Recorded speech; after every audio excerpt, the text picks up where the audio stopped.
Republicans. It started here in Iowa. We won the silver. We're going to have a ticket to the next dance. I'm very excited about how we're doing. You ready to dance? This is not the end. There are a lot more to go, and we're in good shape in a lot of them. This is the beginning.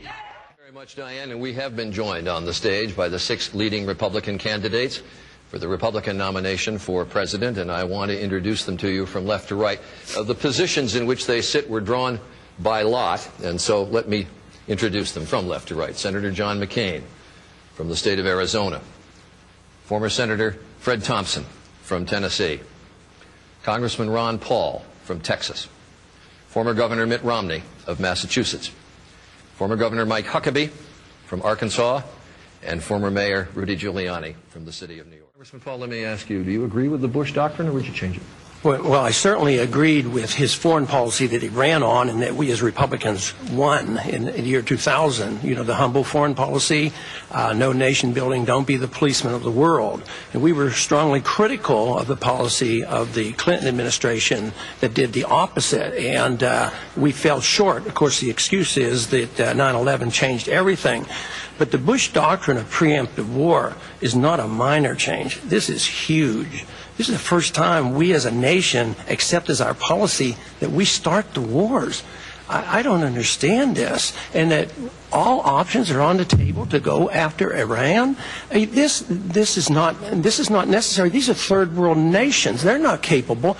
But I think it's the misunderstanding or the disagreements that we've had in this debate along the campaign trail is the nature of the threat. I'm as concerned about the nature of the threat of terrorism as anybody, if not more so.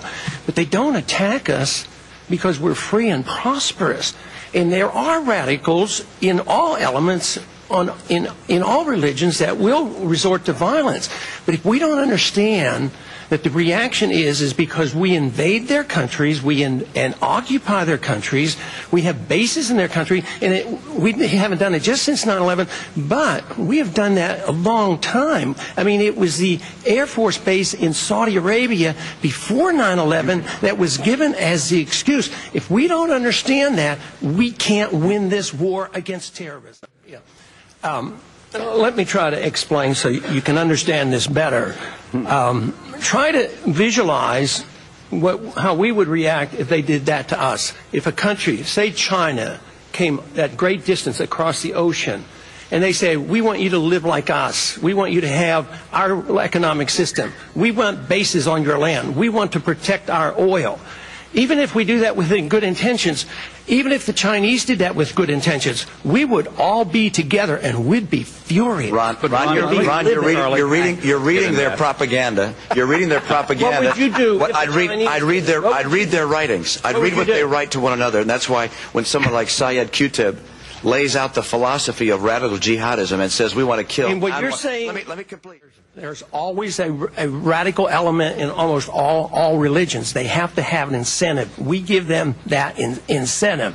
The question that you aren't willing to ask is, why is it that they attack America? I mean, they don't attack the Canadians. They don't attack the Swiss. If it were merely because they want to go into Europe, why do they puzzle? Is it such a mystery as to why they attack America? It is. They're not going after Luxembourg. It is because we've gone. It is because we've gone 6 miles. We're the strongest nation in the world. Ron, it's simply not true. Islamic terrorists killed over 500 Americans before September 11, 2001, going back to the late 1960s. They have also killed people recently in Bali, in London. They have launched attacks in Germany. Where did the attack on the Munich Olympics take place? In the United States, or did it take place in Germany? Let me stop. I could go on and on. The attack on Leon Klinghoffer. Islamic terrorists have attacked. You paint all Islamics the same way. No, of course not. They absolutely do not. What you're doing is damaging our relationship by destroying our relationship with all Muslims. That's what you're doing. Charlie, you started it. The President asks a very important question, and we should all come together, and we shouldn't have that many disagreements because we should be bound down by the Constitution. But the people in this country think we live in an age of relative ethics, is what they kind of have come to the conclusion of. Sure, profess to believe in the Constitution, but why have we gone to war since World War II without a declaration of war? Why do we have a monetary system that is not designed by the Constitution? Why do we have a welfare state running out of control, not designed by the Constitution? You can't pay lip service to the Constitution without obeying it. And we should have peace and prosperity. That should be our goal. We in foreign policy ought to have a golden rule. We ought to treat others as we would want others to treat us, and we don't treat others so fairly. We treat them like we're the bully, that we're the policeman of the world, and we're going to tell them to behave. If they don't listen to us, we bomb them. If they listen to us, we give them more money, and it's bankrupting this country because we don't live up to our principles. The principles are embedded in our Constitution.